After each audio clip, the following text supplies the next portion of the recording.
Ce camp du Breuil, il a fait l'objet d'autres actions de votre part. Oui. Racontez-nous.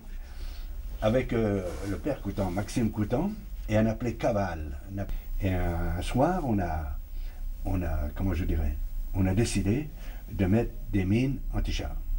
Enfin, dans la nuit, on a creusé une tranchée, on a mis 4 mines anti-chars, c'était des 40 tonnes, hein. Donc 4 fois 40 tonnes, pour faire sauter les chars. Hein. Et dans la nuit, il est arrivé une traction qui a percuté deux mines. Et ces mines étaient sur la route qui va de Lande-le-Gaulois à La Chapelle. Et à la bifurcation, là, quand vous allez tout droit direction La Chapelle, à gauche, il y a la descente pour descendre au camp du Breuil. Et ils étaient là. Alors là, que je veux dire, ils ont percuté ces 2 mines. La traction a volé en éclats, bien entendu. Alors les 4 Allemands qui étaient dedans ont été tués et une jeune femme qui était avec eux. Là, vous savez, le dessin, c'est quelque chose de pas.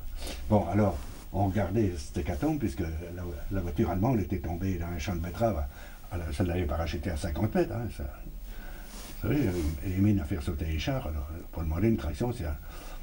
Alors, on a entendu, on était tous les trois, avec Coutan, Cavale et puis moi, et on a entendu un roulement de chars. On a cru que c'était les Américains, et de loin, on a vu arriver les Allemands, là.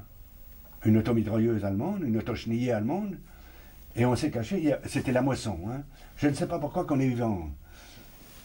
On s'est caché, tous armés d'une mitraillette, les fameux Marlin, là, les Thompson. Alors, tous les trois, on s'est caché derrière des tas de gerbes. C'était la moisson, vous savez, on faisait des gerbes à ce moment-là. On a tassé la récolte sur... on était cachés, mais on était... Moi, je sais pas... On n'était même pas à 50 mètres des Allemands, on était cachés derrière. Je le vois encore, cet officier allemand, debout dans l'autochenillet, à regarder à la jumelle. On était trop près, bon, nous.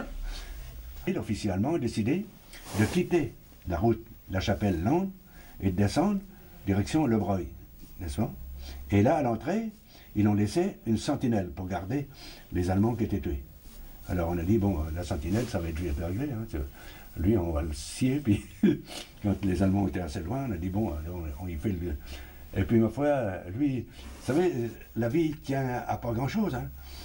Il y a eu un coup de sifflet, l'Allemand a ramassé son fusil, il s'est mis à courir, il a retrouvé les autres. On était prêt à le rafaler comme il faut, lui. Hein. Vous savez, c'est bizarre. Hein.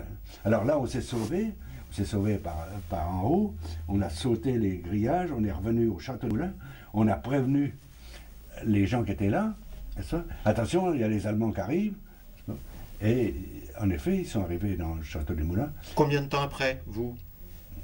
Oh, c'est dans l'heure qui a suivi. Ah oui, dans l'heure qui a suivi. Ah oui, oui. Ils étaient venus pour faire des travaux, ils sont venus, ils ont pris position sur les murs, dans le château, ils avaient même amené de l'essence pour mettre le feu au château. Et les Allemands, moi je vous dis, il était peut-être, je sais pas, un cent de soldats. Et ils ont pris position le long des murs, là, le mur de Moulin.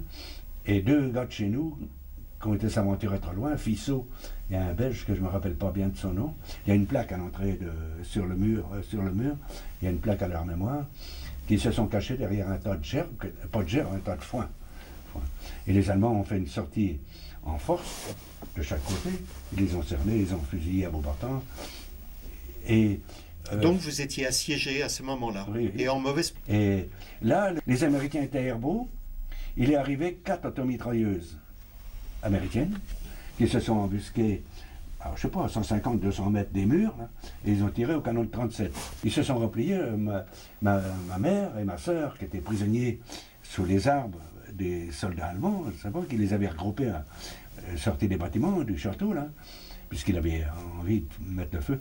Ils l'ont tout ramassé à toute vitesse et puis ils se sont sauvés. Ça finit comme ça.